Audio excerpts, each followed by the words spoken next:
You ready to let the dogs out? What? Do what? From the All Indiana Podcast Network. Join Pet Pals TV's Patty Spitler as we celebrate our furry friends. Cats, dogs, and all the critters in your family. Celebrate the bond between pets and people and meet Hoosier heroes saving four-legged lives. I love it. Good. I'm glad. It's the Positively Patty podcast. I can't wait anymore. Me neither. Now, your host, here's Wish TV contributor Patty Spitler. Positive Patty podcast, and coming up today, we're talking cats, kittens. Know your breed, especially with kittens too. It's not just for dogs, and also know what you're getting into. For instance, an older cat versus a kitten.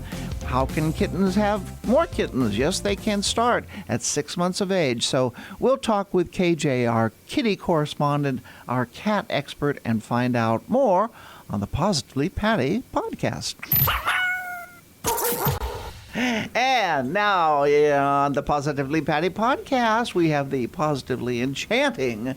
How about that? Did I do that right? Goodness. Woo! Wow. Here's KJ. KJ is our kitty correspondent for Pet Pals TV. So let's talk about, let me think, cats. Oh, always up to talk about cats. Does that How surprise many do you have? We have 6 rescues. 6? Yes. Wow. I know. And they all get along. I mean, I follow you on Facebook. Of course, you're a friend.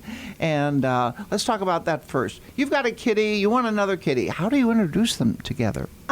Very, very slowly. Slowly. One of the things that you definitely want to do, and I think that the shelters have really come a long way, is that, ask about the personality of a cat before you bring them home. Right. I mean, most of these cats and kittens in shelters have been in some sort of foster situation, or their volunteers know this one's going to be good with cats, this one's going to be good with dogs. Right. Don't just jump at the first one you see because it's cute. You're bringing a living being into your home that has its own personality. So ask some questions about their personality and try first to make sure you're setting your house up for some harmony. Then do not let them see each other. Do not let them see each other. Explain. It is the biggest mistake that cat owners make when they introduce a new cat. Act like they're not there. Have a room set up for that new Special kitten. room. Yep. And you want to put in that room things that your cat smells like. So if your cat has favorite toys, a favorite blanket, put it in with the new kitty. Okay. They'll start sleeping on it. They'll start smelling like your other cat, and that helps them interact better. Right. So I always say 2 weeks is it seems like a long time, but if you can go 2 weeks without them seeing each other, shifting in and out of rooms so that they smell each other's scent. You can even put food on each side of the door so they're eating near each other. What if they start putting their paws under the door to touch each other? That's good. That's okay? That's good. All right. Yeah, let them figure it out. Right? Okay. You stay out of it. We want to have this big old happy family. That is not in a cat's DNA. We have to let them figure it out on their own. So if you can give a solid 2 weeks of no introductions, let them be curious about each other, let them start to smell like each other, your cats are going to be much I've always happier. had, in fact, I'm back to one cat again. My Timber is such a good boy. And I was thinking of getting another one. I've had generally 2 or 3 cats at a time. Generally, if they're litter mates, they get along, but we don't know if they're not litter mates, whether they're going to get along or not. It's just... We really don't. And that is the most asked question that I get is how do all 6 of your cats get along? And honestly, we have bedtime because several of our cats, if they don't get their own time, you have out time, like for Johnny Storm, if he gets a little playful, yes, you give him time out, and he knows. He knows it. Yeah, let's say Johnny Storm, and he's in the toddler phase right now, so he storms up to his room and complains about it. He knows he's in trouble, and he's like, meow, meow, meow, meow. That's so funny. Fine, I'm going to my room. Fine. I love what they say. Fine. Yeah. That's wonderful. All right, let's talk about some breeds. I know some people really love their breeds, and when cat shows, that's one thing you can do. If you have a breed that you like, go to a cat show and see what they have. So let's talk about a couple of these. I did have, my mom had 2 of these. Himalayan. Have you ever? They're beautiful. Yeah. They're very sweet. Generally, tell me if I'm wrong. It seems to me from all the cats I've had, my family has had, long-haired cats tend to be a little more docile than the short-haired cats. True or false? That's what I found. Honestly, I think it's a little bit of both. It really kind of depends. I think, yes, if you're getting a purebred, there are some traits that you're going to get. Himalayans are great cats. If you can get a ragdoll, oh my gosh. Oh, ragdolls. I mean, they just, the name says it all. They want to be held. They want to be loved. And they're big. I had one ragdoll once. He was just gorgeous. He was a rescue. Yeah. I had a ragdoll mix, and she would actually reach up, like, please pick me up. Oh, with the arms up in the air. Gosh. I always wanted a Maine Coon, too. Maine Coons are great. Those long-haired cats, you really have to make sure that you're in it to do all the grooming that's necessary. They can get mats. Yep. You really got to take care of their coats. I have just found that neutered males and long-haired cats tend to be a little more docile. Yes. And, a long-haired male cat that's neutered grows up to be a kitten, where they stay kitten-like is what I've found. But maybe that's just been my situation. Oh, we can't forget this. It's kitten season. Now, we had talked just before going on. Kitten season, cats can have kittens any time of the year. Yes. Cats can start having kittens at 6 months of age, people. So just be aware of that. But now we're seeing in the spring and summer months, there's a boom. There is a kittens. boom, Okay, yes. what are we doing about that? Yes, well, hopefully we are getting more cats spayed and neutered. You think about if you have one cat who has kittens and you say, I'm doing all the right things, I'm going to find them homes myself. You are, but that's 5 to 6 kittens who are going to homes that 5 to 6 kittens in the shelters are not. Right. So it takes all of us to work together. We're never going to have a shortage.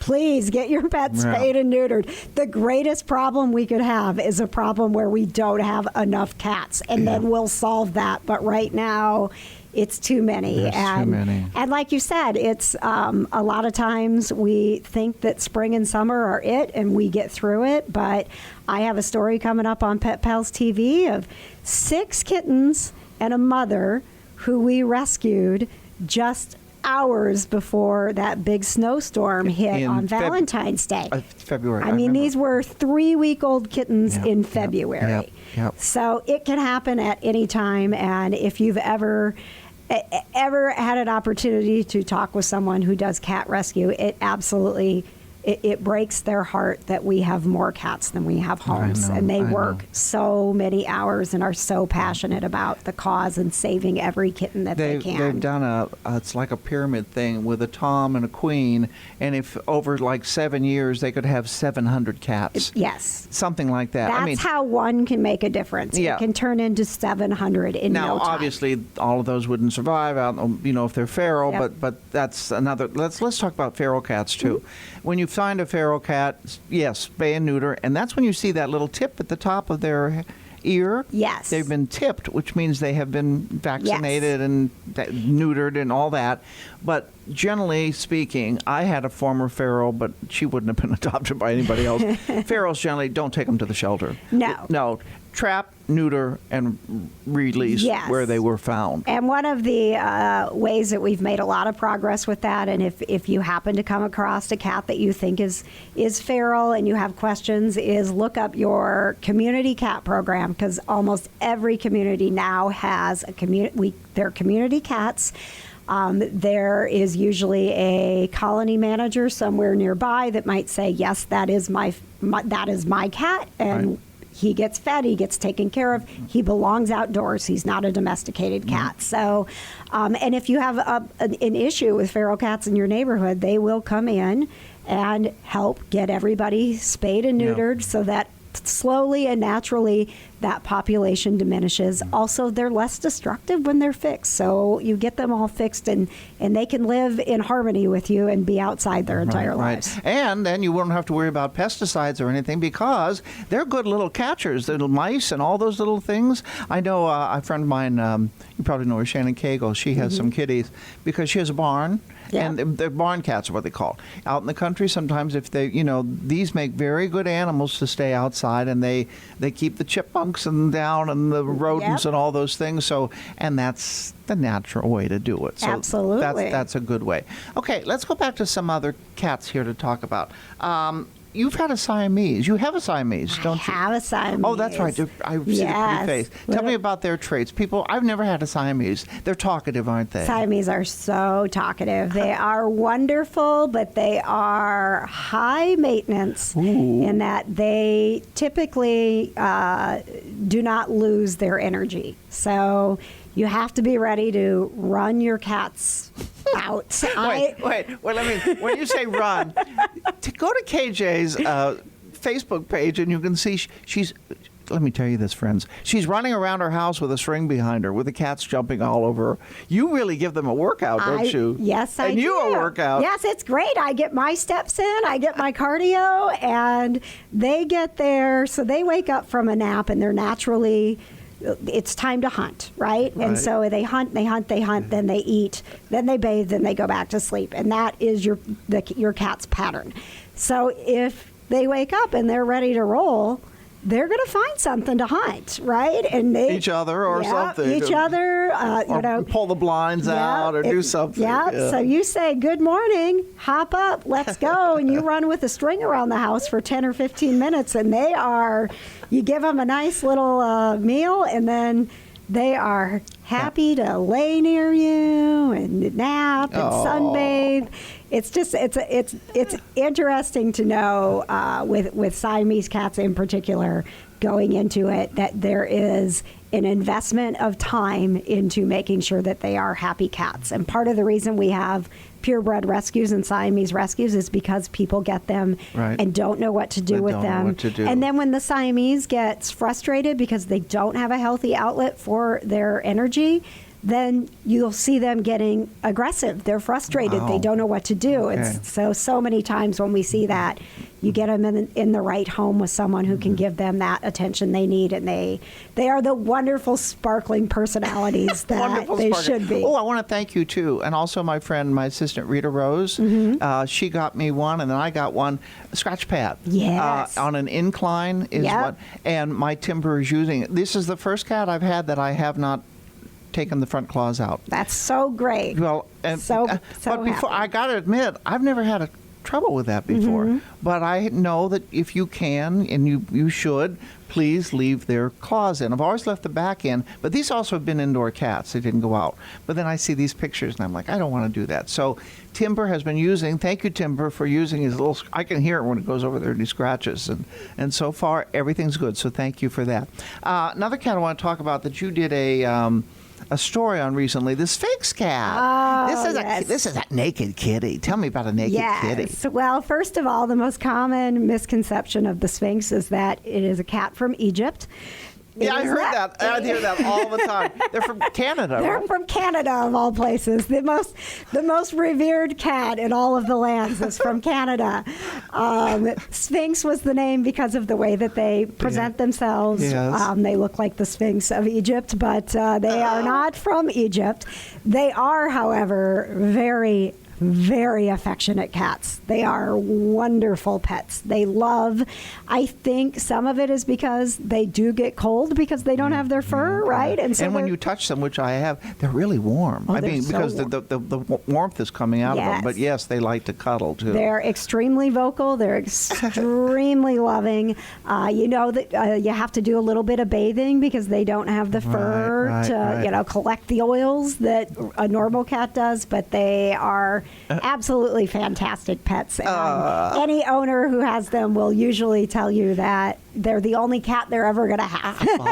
How about that? And there's a breed now that they've got. It's like a dwarf. It's a Bambino, a Sphinx Bambino. Yes. The legs are short. Yes. I mean it. So I guess part of this is that they've taken some of these cats to extremes. But again, I've always had rescued cats. Me too. And like Timber's 9 years old. Some people want a kitten. I will tell you this: if you want a kitten, be aware.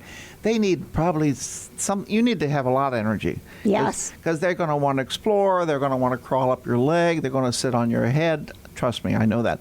And if you get an older cat, as you said before, you can find out what did they like. You can ask the rescue or the shelter or the foster, what do they like? Do they like what have under they cats? been scratching on? And mine's 9 years old, so he's got his personality. He thinks he's the king. By the way, He you've is seen him. the king. I've seen him. Oh, He's the king. yeah. He's a big orange cat, and most orange cats are Male. People, I didn't know that before doing Pet Pals, but Yes. something like 90% of them are male. Yes, we have a family I'm following right now that is an orange. She'll be getting spayed, but she just had Wow. kittens, and she is a long-haired orange cat. She is so beautiful. Oh my gosh! And she had all boys except one girl. Oh, about that. That's cute. Well, we've got to do this again. We've got all the questions I wrote down. We only got to about half of them. Oh, gosh. So we can think of more things. Yes. Figure out what you want, your breed, long hair, short hair, what it is you need. Can you take care of it? The good thing about cats, and I leave mine indoors because I live, a street's not far away, and I'm not going to do that. Yeah. I keep them in. So the good news is, with the dog, you have to take it for a walk Yes. and pick up whatever falls on the ground outside or inside. And a cat, they use their litter box. So Yes, they do. they are easier in that regard to take care of. Yes, they are. Yes, they are. And if you wouldn't mind, Patty, I would like to throw out, because we had so many, different topics today. If you have questions about breed, you have questions about behavior, I actually have a cat club because of the fact that I've had so many people that ask, and it's a great resource. Yes. Even if it's like, I don't know what to do, my cat's scratching my favorite chair and I am beside myself. The community is very supportive, and I am in there every day. So if I can't answer your message, I will usually say, hop in the cat club because somebody else can, or there's already a question there that you Where are do we asking. find you? Where? You can find us just if you're on Facebook, just look for KJ's Cat Club. KJ's Cat Club. Did you hear that? KJ's Cat Club. And see her on Pet Pals TV, and we'll see you everywhere. And you got to come over and see my Timber really soon. Yes, I do. Oh, he's the king. You must address him as King Timber. I will. I will bow down to him. And he's been talking to me lately too. Oh yeah, he says hello.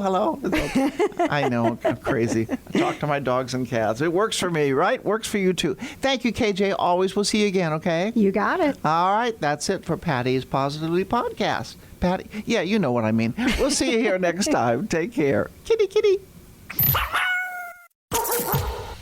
This has been the Positively Patty podcast from Wish TV. I'm Patty Spittler. Be sure to follow and subscribe to this podcast. Make sure you do that now. And check out for new updates every single week. You can also learn more at wishtv.com. And when you follow Wish TV on Facebook. Discover more pet-friendly stories at PetPalsTV.com and stay with Wish TV online at WishTV.com and when you follow Wish TV on Facebook. Be sure to like and subscribe to this podcast and discover more great podcasts from the All Indiana Podcast Network now at AllIndianaPodcastNetwork.com.